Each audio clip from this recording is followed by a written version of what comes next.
kwenye haya maisha, hakikisha hata siku moja hauruhusu moyo wako kujizalau. Hata kama unapita mahali pagumu, usikubali moyo wako ujizalau. Hata kama Mungu amekubariki au kukuweka mahali pa juu kiasi gani, ufundishe moyo wako kutokuwadhalau wengine. Hata yule anayefagia ofisini kwako, ufundishe moyo wako kumheshimu. Ufundishe moyo wako kumheshimu, kutokumdhalau, kwa sababu hakuna aliyezaliwa kwa bahati mbaya. Kila aliyezaliwa, na as long as anaishi, na as long as ana Mungu, uwe na uhakika kuna mahali Mungu anampeleka, na kuna kitu kikubwa ambacho Mungu anamuwazia huyo mtu. Na mimi nataka ufahamu, wewe unayenisikiliza, maisha ni foleni. Ile kwamba kuna mtu ametangulia kupata, haina maana wewe una mikosi, haina maana wewe una bahati mbaya. Mungu aliumba maisha yawe hivyo, ya kwamba maisha yawe foleni, awepo atakayetangulia kupata, lakini haina maana na wewe hautapata. Na wewe siku yako ipo kwa jina la Yesu. Na huyo unayemzalau ambaye hajapata leo, na yeye siku yake ipo kwa jina la Yesu. Na mimi nakuombea, never give up. Usiruhusu kujikatia tamaa. Never doubt yourself. It is just a matter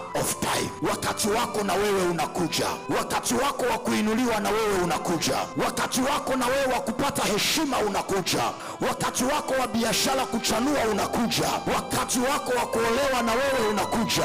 Wakati wako wa kupandishwa cheo na wewe unakuja. Maisha ni foleni, na wale waliokuzalau kuna siku watakusalimia kwa heshima katika jina la Yesu Kristo wa Nazareth.